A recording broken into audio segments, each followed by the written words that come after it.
Pod narrator exclusive!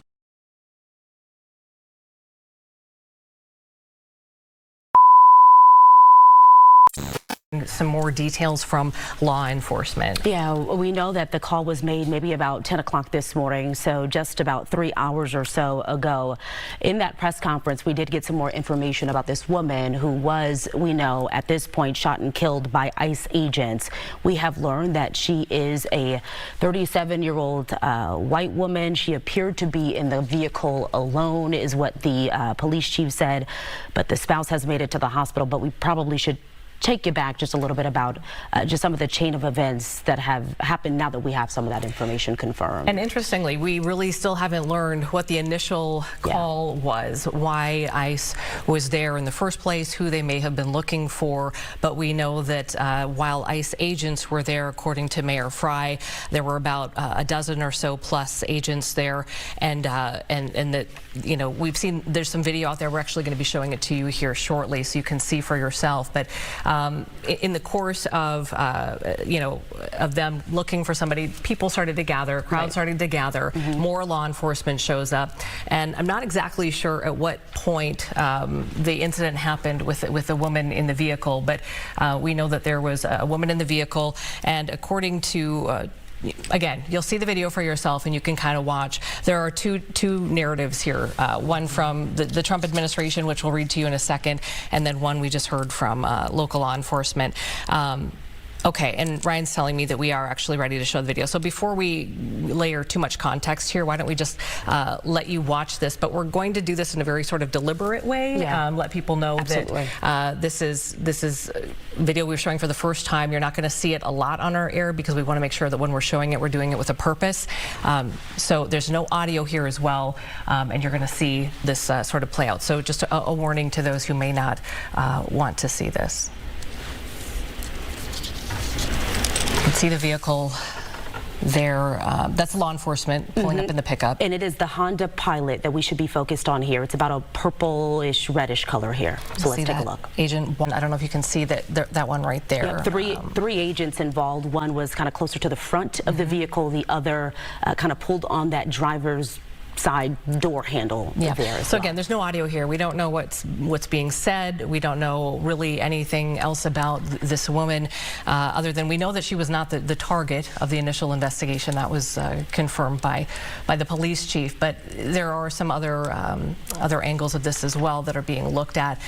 So that's kind of one pass of the video. And again, right. Okay, thanks for letting us know. Sorry. So there is some audio to this, and if you go online, you can see. So now you can see the vehicle is crashed, and according to law enforcement here in the Twin Cities, that woman was shot, and then the vehicle drove into the snow there, as you can see. So this is kind of the aftermath right now. This video is turned the other way. We wanted what is going on, and so we know from the police chief's perspective, he just says that he knows that she was a woman that was in her car and she was blocking the road, and that's about all the information that we know. Okay, Ryan, you let me know when this is played out completely or how close we are. Oh, there's a couple minutes left because I just wanted to also read, because we haven't had a chance to do this, the statement from Kristi Noem, the Department of Homeland Security, if I could as well. Do you want me to do that right now, Ryan, or do you want me to wait just a minute? Okay.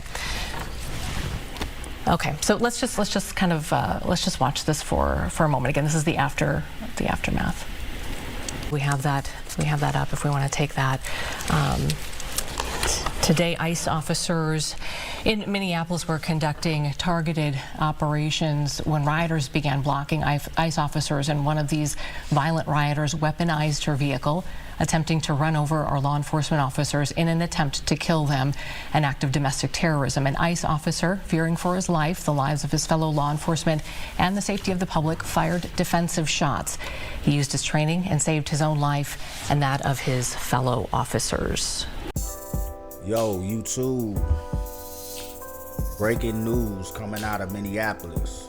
So, ICE agents allegedly, and I gotta say alleged because it's still an open investigation, execute a 37-year-old woman, Renee Good, who is a U.S. citizen or was a U.S. citizen and the mother of a 6-year-old child. SMH, man. Now, this all took place near the intersection of 34th Street and Portland Avenue in South Minneapolis. Now, this all had taken place on January 7th, 2026. I'm not really sure of the exact time, but I believe it was in the AM, early in the morning. A video had been released of parts of the incident, which have been surfacing over the internet, and I'll put it in the beginning of the video in the clip, the news clip, so people can have their own perception. Now, let me give you mine.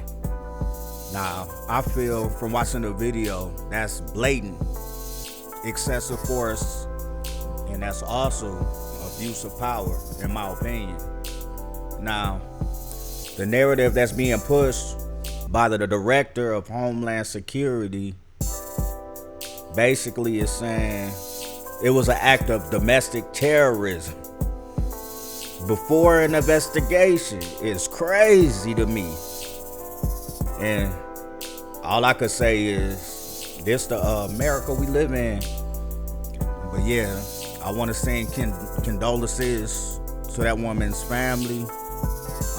Prayers up to her, and I just hope that there is a fair, thorough investigation, because you know they love moving the goalposts when it's on the other side of the fence. But no, this is a good discussion. There's gonna be more details coming out as the days move along, and we'll be giving updates on this story. Make sure you like, comment, subscribe to the channel, and we'll be giving an update on this story soon. Peace.